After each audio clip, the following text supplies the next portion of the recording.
I remember like I first went there and I had like all these things. I was like, I used to like go and I'd have to like hold my head like this. And I was like, well, I can't let go of my arm because if I let go of my arm, my neck's going to fall off and I'm going to be paralyzed. Like I had like great, like I was so in deep and I never thought I was going to get out. And I remember I used to go 6 days a week and then it was like 3 days a week. Then it was 2 days. Then it was one. And it was CBT, cognitive behavioral therapy. And it's like kind of like, a type of therapy where you use your words and it's not I didn't want to do medicine and I didn't because I also had in my family there's some drug abuse and stuff and I was like I don't want to do this with medicine. I want to figure out how to do it the right way. And at that time I wasn't. Now I'm like a workout fanatic. That's like my new meditation. Nice. But before that I was like, well, how do I do this?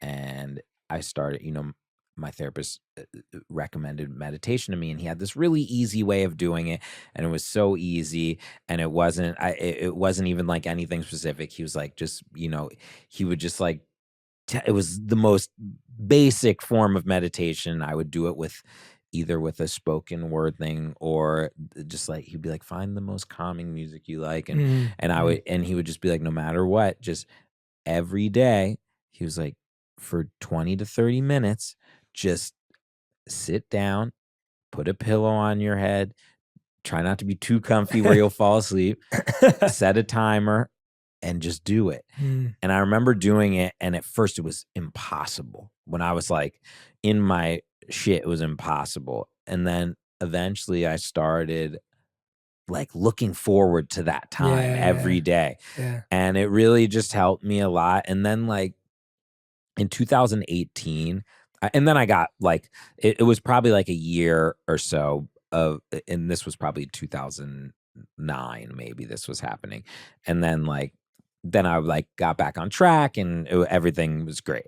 And then in 2018, I really like working out became like my new meditation. Oh, wow. Like, and it was just like I have to do it. And it was so funny because I went so many years without doing it. And I'm sure in your life you went years without doing meditation. And now, like, what happens if you randomly do you ever miss one ever? Like, just like if you're sick, I'll catch up. I won't. Yeah, I don't meditate at 5:30 every day. Like it's not. I can't keep that up because I'm on planes. We're traveling. Like our lifestyles don't allow it, and so I will be meditating in the evening. But like, what happens? The quality. Well, I find that for me, the quality dips. So the last week was one of those weeks. I had like 3 massively late nights in a row on the weekend because of events and parties and things that I was going to.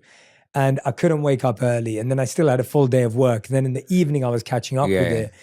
And I found that I didn't have the time and space that I need in order to feel really aligned. And what I mean by that is I can still operate. No one else will really notice the difference, but I notice the difference where I'm like, I feel like I have less energy today. I feel like I have less clarity today. And I feel like I'm not as aligned is the best word I can think of as I like to be. And so it doesn't really affect anyone else, but it does affect me. And I know what level I can raise to, which is what you're probably saying when you're working out. Like when you miss a day of working out, how do you feel now? Yeah. I thought of something when you were saying. Yeah, please. So you're seen as like, this guy who's like mindfulness, health, this like aren't you sometimes, do you feel like I have to be so perfect all the time? It's so interesting you say that, Benny. I used to think that when I started out that's what I had to be. And then I've let go of that pressure personally. Like I let go of that. And I'm just, like I'm saying to you now, I don't wake up every day at 5:45 to meditate. Sometimes I'm meditating on planes, in Ubers, on trains. Sometimes I'm doing it while I'm falling asleep. Like I'm okay with opening up about that because to me, that I hope, well, it's the truth. B, I hope that actually helps people realize that they don't have to have the perfect regime every single day. Because I used to think that, and all I did was put more pressure on myself. Like I'd stress myself out. So I'm more comfortable today saying, I believe in meditation. I value mindfulness. I value all these things, but it doesn't look perfect in my life. And it won't in yours either. And it doesn't in anyone's. Whoever's life we think it looks perfect in is a myth. Yeah, sometimes you get upset. Like if you get, like you're like a guy who's like not allowed to get upset. Like something happens. Like I find that sometimes. What do you know, Benny? What are you trying to say? Yeah, exactly. No, I find sometimes in work, like, when you get to the top of like your field, people are only expecting like a perfect like if you're like, say you're like LeBron James, like if you score like 20 instead of like 40 in the game, they're Yeah. like, oh, what's happening to LeBron, and it's this pressure that I know exists for people, and I just wanted to know Yeah, how. no, I definitely have felt that pressure, and I think I've removed it from myself. And that's what I realized, that ultimately it was a pressure I was putting on myself. It wasn't actually from anyone else. It was me thinking. Whereas if I was just honest and transparent and authentic with people, then all of a sudden the pressure's off. Yeah. And I can also be a human because I am one. Yeah. And I think there's so much more of a joy in embracing our imperfections and flaws and recognizing that. It's even with coaching people, by the way, and I'm sure you feel this with music. Like when you working with a artist to produce their album is like what I do with coaching clients. So coaching clients come to me and say, hey, can we solve this problem? Whatever else it may be. Someone's coming to you saying, hey, Benny, can you make this album with me? And before I used to think, God, if I don't say something profound in the first hour of meeting someone, then they're not going to think I'm worthy or valuable. Yeah. And I started to realize, I was like, that blocked me from saying something worthy. Yeah. It didn't allow me to be a channel or a vessel. Yeah. I was now forcing some manufactured version. Yeah. And even if I did, now I was just setting myself up for more pressure every time we met, rather than just having a flowing exchange with someone. How do you feel like when an artist comes and says, hey, Benny, I want you to produce my whole album? Where was the time it switched from pressure to just flow? I never had pressure because I don't care. Yeah. Because I treat every experience like I'll be like this. Some people, when you get in the studio or something, or you're on a TV set or you're on here, they're just like, oh, we got to get it all done. We have to get this done today. We have to.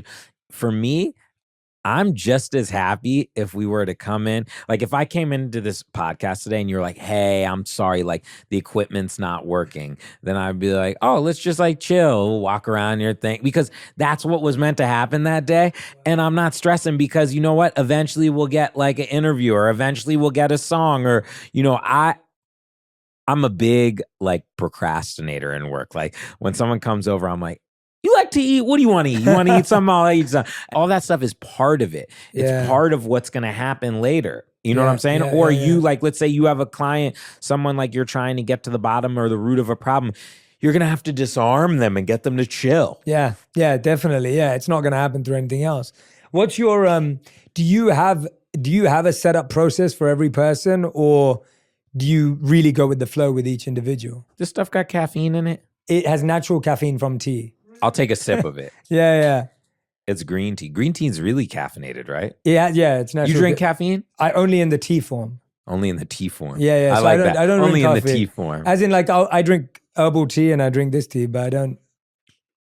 That's good. Thanks, man. Appreciate it. My wife and I put it together. It's all natural. Go buy his drink. How'd you come up with the name? It stands for just you and I. So it was a way of trying to bring people together through sharing a moment. How's the caffeine hitting? Is it all right? I'm taking little sips. I don't drink caffeine at all. Yeah. Neither do I, apart from tea. So yeah, I don't drink. I'm not like a caffeine person. I wake up and I'm like ready to rip. Me too. I wake up, I like pop out of bed. What time do you wake up? Early. Yeah? Yeah, like 6. Usually 6:10 to 6:30. Yeah. What gets you in the creative zone? Like you're always like cooking. Like let's talk about Open Wide for a second. Like creativity, I think people look at you and they think, oh, he's musically creative, but then the rest of his life must be. Yeah. But no, it's like you're creative in cooking, you're creative in music. Obviously, you're talking about relationships can be creative too. Like, is it just something that was cooking always a passion? Yeah, it's just like, do you cook at all or no? So I'm the exact opposite. Kitchens and cooking scares me.